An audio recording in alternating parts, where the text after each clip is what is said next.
What if the greatest threat to humanity wasn't war, disease, or corruption, but something far quieter, something so subtle that we never notice it until it's too late?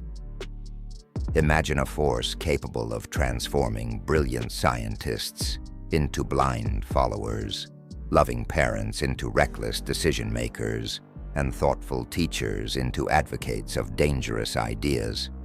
Now consider this. What if that force isn't evil, but stupidity? Not stupidity in the way we laugh about it, not goofy mistakes or silly moments. I'm talking about something far more sinister, an invisible virus of the mind, one that camouflages itself as common sense. The question isn't whether you've seen it, it's whether it has already infected you. In 1961, at Yale University, a series of chilling psychological experiments uncovered a truth about human nature that shook the scientific community. Volunteers were told to deliver electric shocks to a stranger. They heard screams, pleas, silence, and yet 65% continued to press the button. These weren't sadists. They weren't mentally unstable.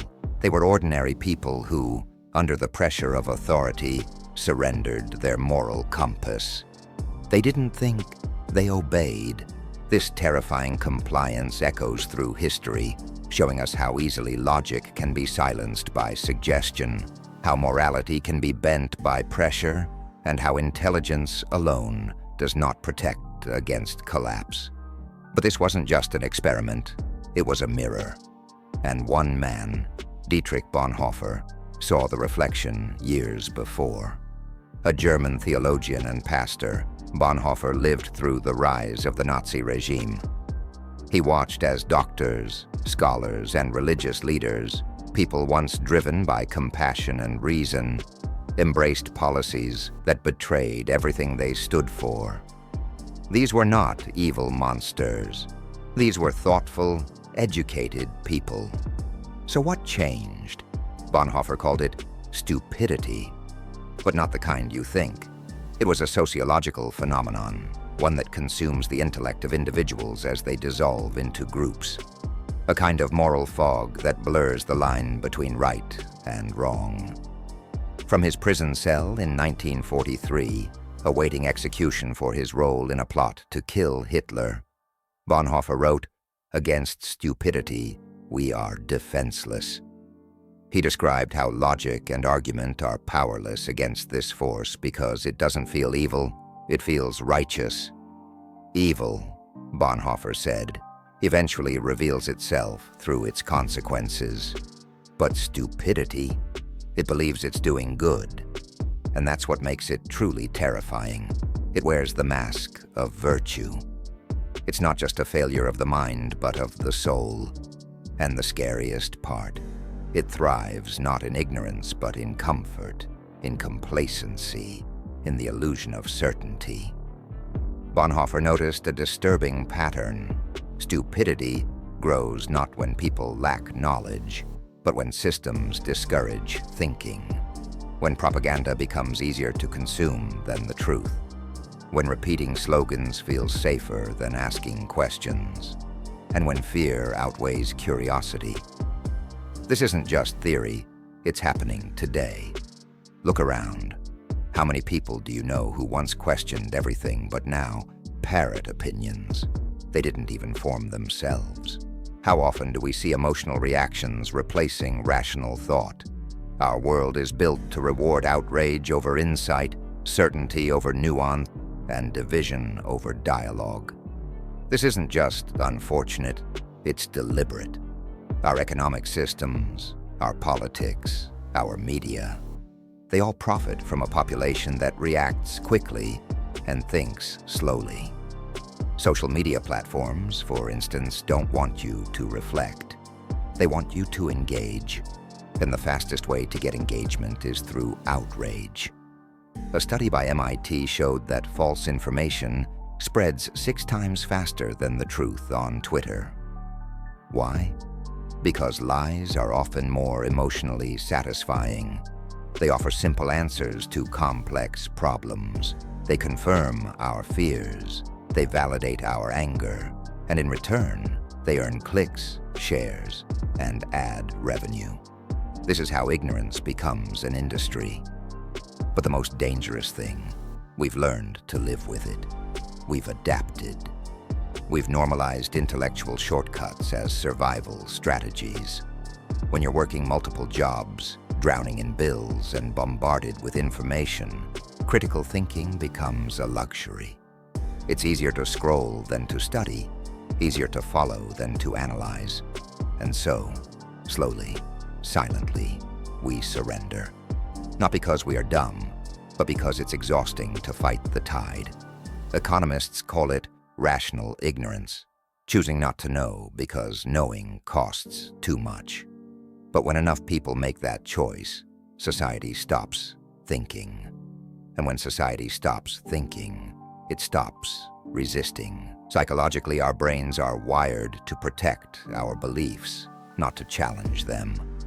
In the 1950s, Leon Festinger showed how cognitive dissonance drives us to reject anything that conflicts with what we already believe. But stress and insecurity make this even worse. Bonhoeffer saw this firsthand in Nazi Germany. When people are afraid, they stop asking questions. They cling to certainty like a lifeline, even if that certainty is dangerous. And once a group forms around a shared belief, even a wrong one, individuals stop thinking for themselves. They merge into the crowd. They become slogans, not people. And now, with the rise of digital echo chambers, this phenomenon has reached terrifying new heights. Algorithms don't just show us what we like, they show us what keeps us engaged. And that often means content that confirms our biases. You've probably noticed it yourself. The more you click on one type of video or article, the more you see of the same. It creates a feedback loop, a bubble. And once you're in it, stepping outside means discomfort, disagreement, even social rejection. So we stay, we absorb, we echo. And the deeper we sink, the harder it becomes to tell belief from truth. History repeats itself, not because people forget, but because people stop thinking. The Salem witch trials, the rise of fascism, the spread of conspiracy theories, all began with ordinary people choosing comfort over critical thought.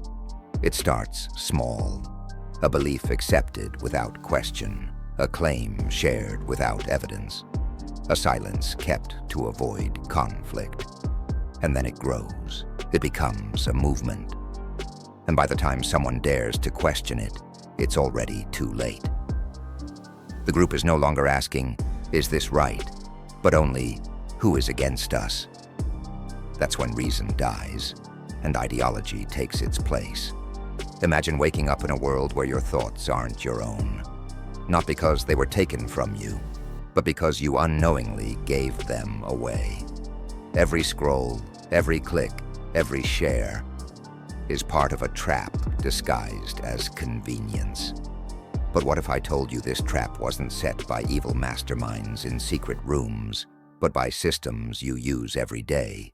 Your news feed, your favorite apps, your workplace policies, even your government. We're not just losing our ability to think independently.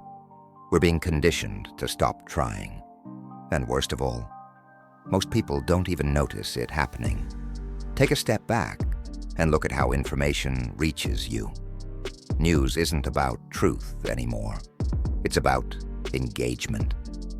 Content creators are told to keep it short, emotional, and polarizing.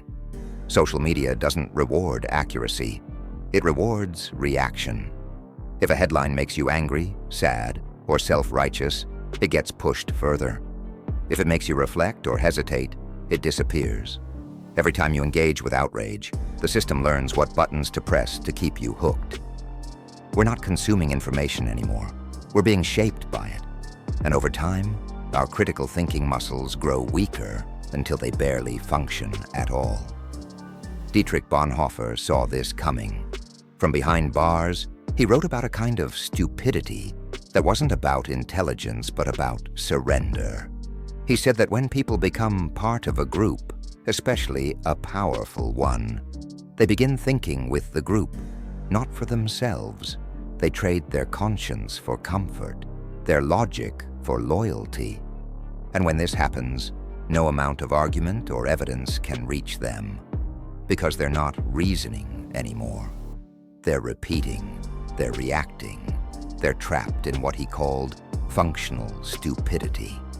Not just not thinking, but actively refusing to think, because it's easier, safer, and more rewarding. And now we live in a society where functional stupidity is no longer the exception, it's the default. Entire industries are built on it. Politicians rise by simplifying complex issues into slogans. Corporations profit by distracting us from consequences. And education systems, overwhelmed and underfunded, often train students to memorize rather than question. Think about how many times you've been taught what to think instead of how to think. This isn't a glitch in the system, it is the system. And as Bonhoeffer warned, when people stop thinking, they stop being fully human. They become tools, not of evil today, but of convenience. And here's where it gets more frightening.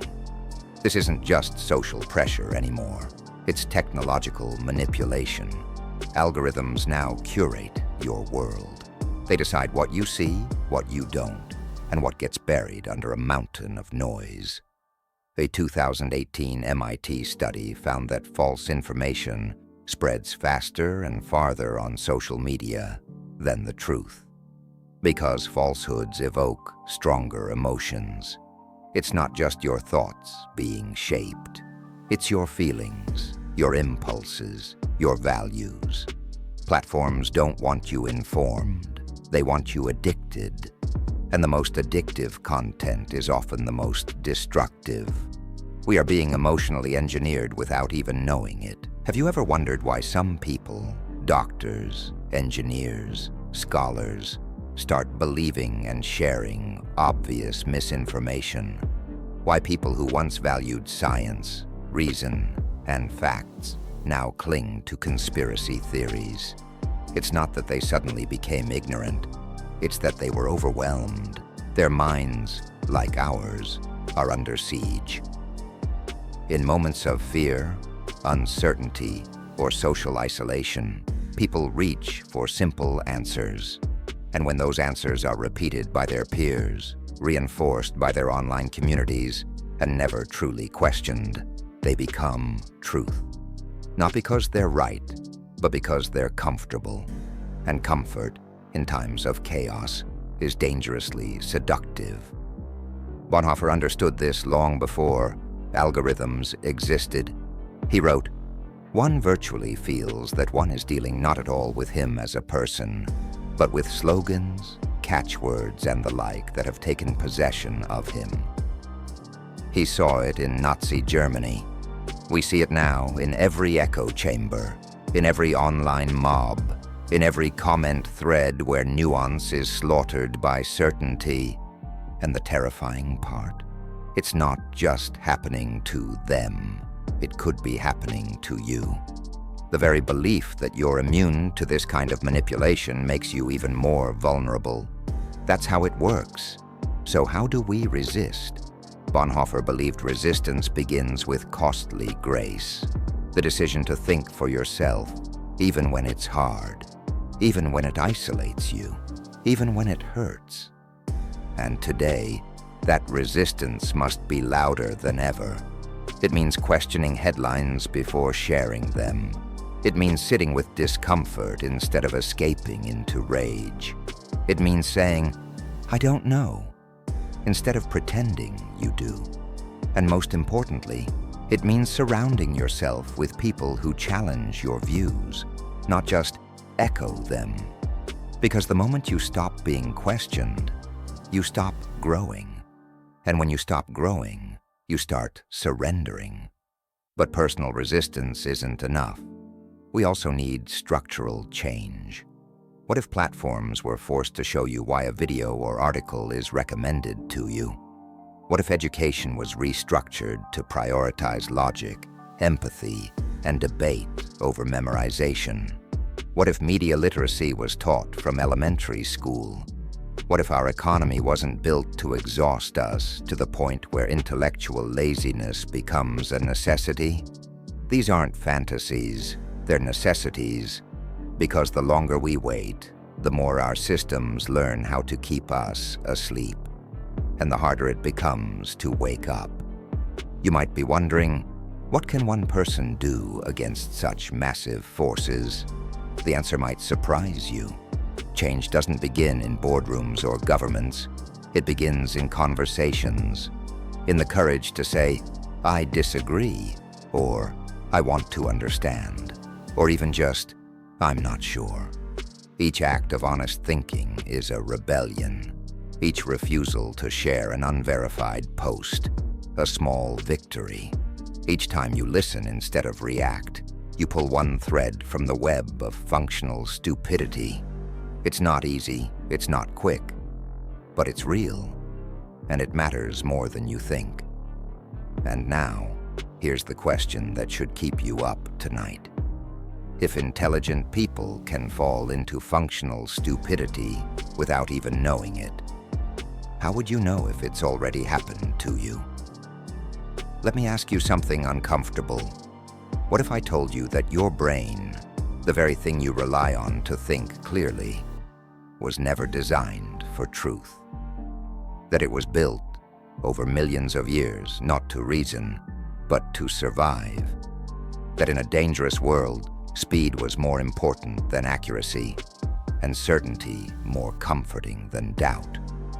Now take that ancient brain, plug it into a world of infinite information, endless distractions, and billion-dollar algorithms designed to hijack your attention, and you begin to see the full picture. The real threat isn't stupidity, it's that your mind was engineered for it. Modern neuroscience confirms what Bonhoeffer could only intuit from a prison cell. Our brains are wired to reject complexity. We seek patterns, we avoid cognitive dissonance, we favor familiar truths over uncomfortable realities. And under stress, we become even more susceptible. When we're tired, afraid, or overwhelmed, the brain doesn't engage. It retreats. It shuts down the slow rational processes and defaults to instinct. That's when we start clinging to ideologies, chasing outrage, and blindly following whatever voice sounds the most confident. Not because we're foolish, but because we're human. And because the systems around us are exploiting that humanity. And now, those systems are no longer human. Algorithms don't have conscience. They don't get tired. They don't have bias. They optimize it. Every pause, every like, every comment is fed into a machine that learns exactly how to keep you engaged. It's not reading your mind, it's training it. Each time you scroll past something boring and stop at something sensational, the algorithm adjusts. It learns what you want, even if what you want is comforting nonsense. And it gives you more. Not because it's evil, but because it's efficient. Because the goal isn't truth, it's attention. And attention has become currency. In the past, it took regimes and propaganda ministers to manipulate a population. Today, all it takes is code. Sophisticated machine learning systems can now predict what kind of content will make you angry, make you laugh, or make you believe. And with the rise of deepfakes, AI-generated misinformation, and voice-cloned lies, we're entering a new battlefield, one where reality itself becomes negotiable. Bonhoeffer faced radio broadcasts and printed leaflets. You face personalized manipulation crafted just for you. And while he died for refusing to surrender his mind to tyranny, we risk surrendering ours voluntarily to comfort, to convenience, to illusion. You might be thinking, So what? I still have free will. I make my own choices. But here's the hard truth. When the environment around you is rigged to push you towards certain conclusions, when your feed, your conversations, your very instincts are being manipulated, what does free will even mean? The smartest people in the world, doctors, scientists, scholars, have fallen into this trap. During COVID-19, many of them shared misinformation, not because they lacked intelligence, but because they were overwhelmed, isolated, desperate for clarity. And the algorithms gave them that clarity, even when it was false. That's not a failure of intellect. It's a failure of resistance. And yet, within that failure lies hope. Because if stupidity is a system we unknowingly participate in, then awareness is our first weapon. The moment we recognize the pressure to conform, the manipulation of our emotions, the seduction of easy answers, that's the moment we start to fight back. Bonhoeffer called it costly grace for a reason. Independent thinking isn't cheap. It costs comfort. It costs belonging. Sometimes it even costs safety. But it's the only thing that can protect our dignity. The only thing that keeps us from becoming tools in someone else's game. What can we do? Start small. Practice intellectual humility, the radical idea that you might be wrong. Engage with people who challenge you, not to fight, but to learn. Read what you disagree with. Pause before sharing. Seek the original source. Choose evidence over emotion. Choose curiosity over certainty. Say, I don't know, more often.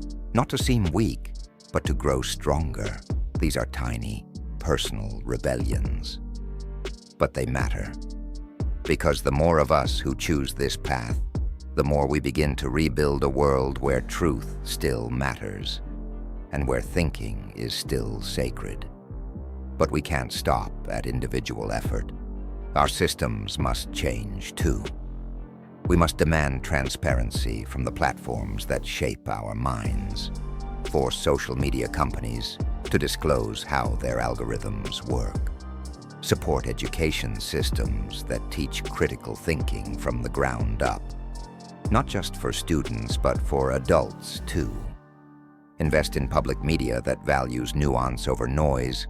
Advocate for policies that reduce economic stress so people have the mental space to think clearly. If stupidity thrives in chaos and confusion, then clarity and stability are acts of revolution. But we need to build those systems together. Bonhoeffer's last words before he was executed were, "This is the end, for me, the beginning of life." He wasn't just talking about the afterlife. He meant something deeper. That to die with your mind still your own is a kind of victory. And maybe that's the lesson he left behind for us. Not just a warning about stupidity, but a blueprint for resistance. He taught us that intelligence is not protection, that education is not immunity, that truth is not self-evident. It must be chosen, fought for, defended, even when it hurts, especially when it hurts. And now, the question is yours to answer. Because here's the most chilling truth of all. Functional stupidity doesn't scream when it arrives. It whispers, it seduces, it makes you feel safe. And by the time you realize what you've lost, it's already too late. So before you close this video, before you scroll to the next distraction, I want you to pause and ask yourself just one question. If everything you believe turned out to be wrong, would you want to know? Let me know your answer in the comments, and let's find out, together, who among us is still willing to think.